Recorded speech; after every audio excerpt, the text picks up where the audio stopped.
Alright, so today we're going to break down 7 high demand recession resistant industries, and I'll tell you which roles are remote, which are hybrid, and which ones are on site. So let's get into it.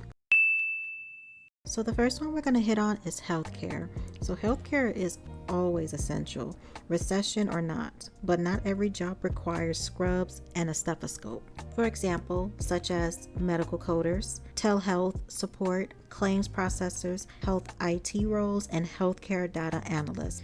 Now I will list them up on the screen, and here are the positions that you would typically be going in for as a hybrid worker, which will be the case managers and then clinical researchers.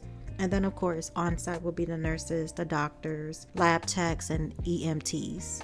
Now speaking on on-site jobs, there's an interesting breakthrough in healthcare. While traditionally roles like nurses, doctors, and lab techs have required a physical presence, technology is pushing the boundaries. For instance, there was a groundbreaking surgery performed by a surgeon in Rome, all the while he was operating on a patient 8,000 kilometers away in Beijing. This is remote healthcare at its most extreme. Check this out. This patient in Beijing is being operated on by a robot controlled from the Italian capital Rome, over 8,000 kilometers away. The Chinese team, including a backup surgeon, watched the operation closely at the 3rd Medical Center of the People's Liberation Army General Hospital. Professor Zhang Xu guided the robotic arms remotely via surgical console to complete the delicate work of removing a lesion from the patient's prostate. The two-way communication may be happening between cities on opposite sides of the world, but the robot performed the surgery as if the doctor was in the room. The delay or latency was only 135 milliseconds, below the 200 millisecond standard suggested by various medical studies for telesurgery. The biggest problem with remote surgery is communication and whether there is any delay. Today there was almost no delay, the same as an on-site surgery. To me it was really an historical experience, an historical moment. The fact that he was able to do it in Rome, it makes us very, very happy. After the success of the operation, the team says it will experiment with using the technology to direct surgical treatments for the military in frontline and remote environments. Jen Copestake, CGTN. Now imagine that, a surgeon in Rome performing mid-surgery around the world. Now, I don't know about you guys, but that makes me nervous because technology runs on electricity. And what if the power went out mid-surgery? Or what if there was lag? I mean, can you imagine the surgeon's ping being too high to make a precise movement? But I'm pretty sure they would have probably backup generators, and I'm pretty sure an extra surgeon on site just in case if something were to happen, that surgeon could take over the procedure. But still, I do find that not only interesting, but it is a little scary. In all seriousness, this kind of technology could mean the roles we once thought were strictly on-site might be performed remotely in the future. Now let's dive into cybersecurity. So cybersecurity is one of those most in-demand fields in tech and is extremely remote friendly. Here's why. As long as there's data, there will be people trying to steal it. And with everything from banking to healthcare going digital, the need to protect that data is higher than ever. So cybersecurity professionals are the digital bodyguards of the internet. So they would be the ones keeping hackers out, protect the sensitive information, and make sure systems are secure. So they do everything from monitoring threats and running penetration tests to setting up firewalls and creating emergency response plans if a breach does happen. So basically, if you ever worried about your personal data being leaked, these are the people working behind the scenes to stop that from happening. All right, and then coming in number 3 is defense. So defense is one of those industries where demand never really drops, recession or not. Governments are consistently investing in defense technologies, cybersecurity, and intelligence, which means jobs in these sectors tend to be stable and well funded. Now, when people think of defense, including myself, you'll often picture boots on the ground, engineers in the lab building weapons, and yeah, those jobs do exist. But there's also a huge digital and strategic side. You've got software developers working on simulation tools, cybersecurity teams guarding national infrastructures, and then even writers creating classified documentation. So a lot of those roles can be remote, but only if you are not working on sensitive data. And that's where it gets interesting, because once classified information is involved, remote work becomes nearly impossible. But here's the twist. Some agencies are experimenting with letting cleared professionals work remotely. The U.S. Space Force recently piloted something called the Enigma platform, which lets certain people switch between classified and unclassified systems, but only from a tightly monitored home set. About 1 million employees at the Pentagon have remote work capabilities, but the Defense Department will open up virtual options for employees working on classified projects too. Chief Information Officer Dana Deasy says the virtual remote environment should be able to host the most sensitive unclassified data by the end of the year.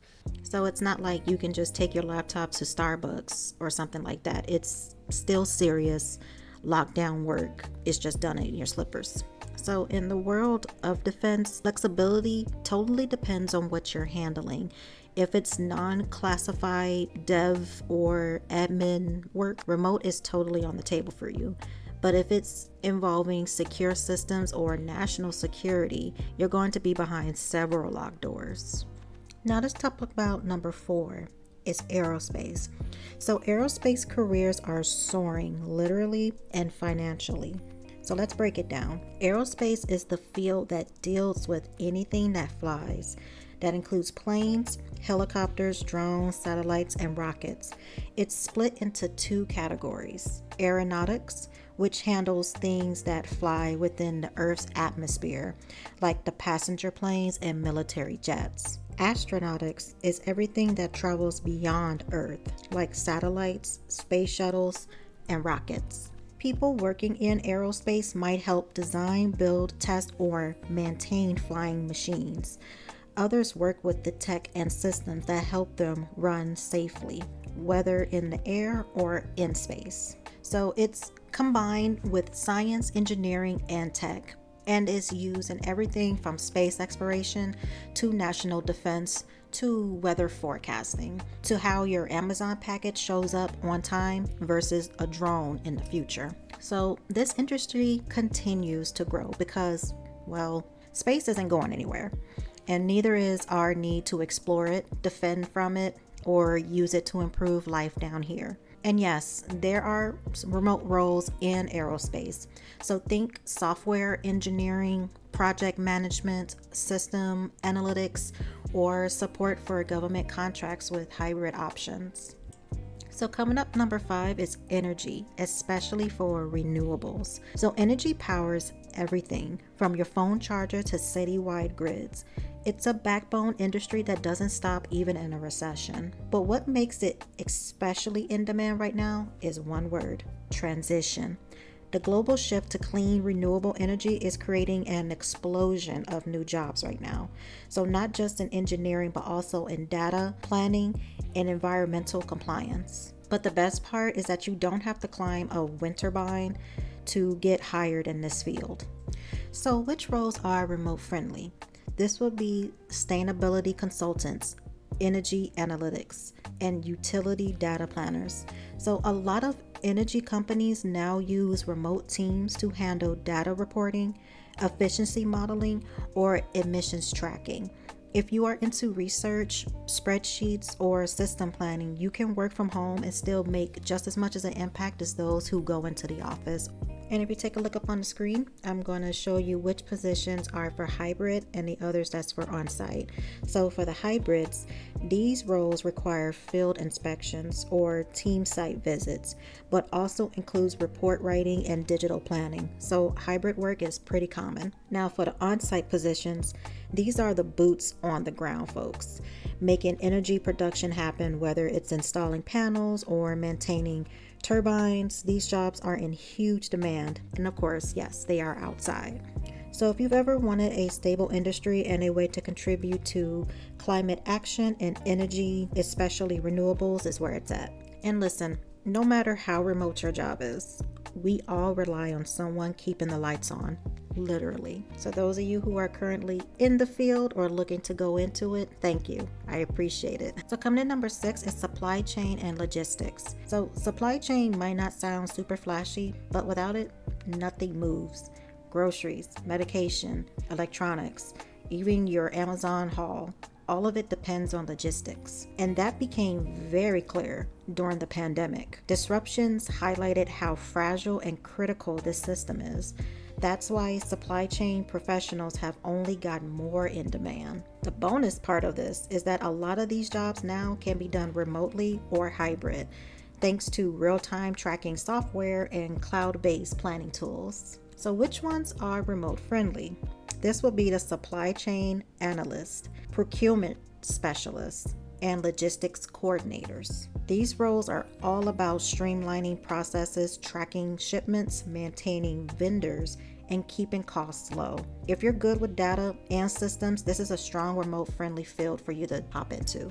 And of course, take a look up on the screen and I'll show you which ones are hybrid and which ones are on site. So the ones that's hybrid, you might need to stop by the warehouses or meet with suppliers occasionally. Most of the strategies and communications can be handled from home. Now for those who are on site, which will be the drivers, the warehouse staff, and shipping and receiving items. So these are the people moving the actual goods, the packing, the driving, unloading. So right now, these are the folks keeping the shelves stocked and deliveries moving. But let's be real, the automation is creeping in pretty fast. I mean, Amazon's already testing fully automated warehouses, self-driving trucks. It's not just sci-fi anymore. So while these roles are essential today, these may not be future-proof. Robots could only replace part of a human job, enough to make coffee or an omelet. But this is Digit, a robot its makers say is ready to do what human warehouse workers do. And it can lift about 35 pounds. The robot weighs about what a person would weigh. It can reach about the size of what a person can reach. We're really going for that kind of like OSHA regulations and requirements for the robot. Agility Robotics is funded in part by Amazon, which is investing $1 billion in new industrial technologies. Amazon has already started testing Digit in its Seattle Robotics Research and Development Facility. If you're into logistics and want long-term stability, it might be worth learning the systems behind the scenes, the software data, and the coordination. And although I know it feels like that we're being replaced by the robots, it's more about learning how to work with them, or better yet, learn how to manage them. And last but not least will be core AI infrastructure. So AI isn't just a trend, it's becoming the backbone of entire industries. And while everyone's talking about AI generated content, there's a whole world of jobs behind the scenes keeping AI systems running. Remember, behind every type of technology, there is a human being behind it that created it. So with that being said, that means by core AI infrastructures, the engineers, the scientists, and ops teams that design, train, test, and maintain artificial intelligence. And guess what? Most of these roles are remote friendly and high paying. So which ones are remote friendly? Take a look up on the screen. So these 5 remote roles are the ones that you can currently work from home. So whether you're designing the model, testing outputs, or writing the prompts, these roles are shaping the future, and many of them can be done from anywhere with strong internet and a powerful laptop. Now, as far as the hybrid roles, leadership and oversight often involve face-to-face collaboration, especially when it comes to ethical concerns, model bias, and stockholder alignments. So hybrid setups are pretty common.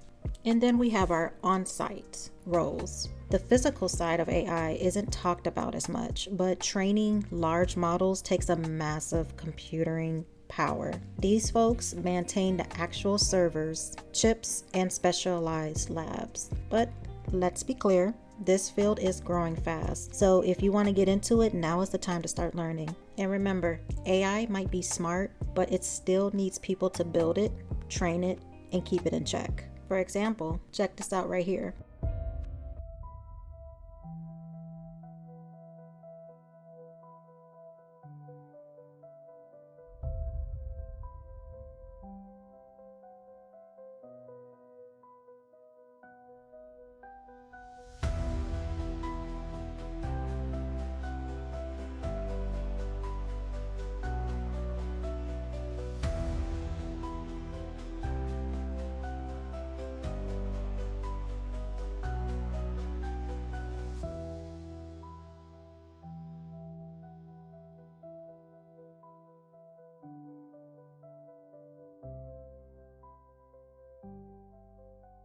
Now, this is why we don't just let AI do its thing unsupervised. This might look funny, but it's also a reminder behind every smart system, there's a team of humans making sure things don't spiral out of control.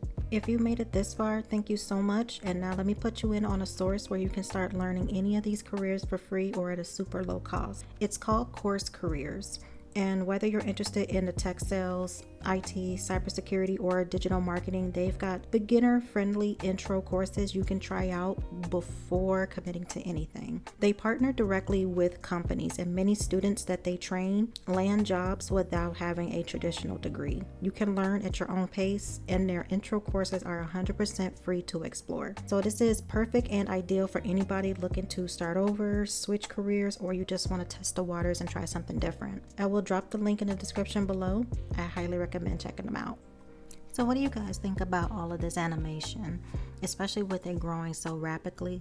Do you think your current job would ever be replaced with AI or robots? And if you had the chance to reskill into any of these industries, which one would you pick and why? Let me know down below. Alright, and that wraps up 7 recession-resistant industries with real remote and hybrid opportunities. Which one of these are you curious about the most? Drop a comment and I'll share some job leads, training, resources, or help point you in the right direction. And if this video helped you, I hope you'll consider liking and subscribing. Don't forget to follow me on my threads as I share remote jobs daily. And remember to work at your pace in your own space. And I'll see you in the next one. Later.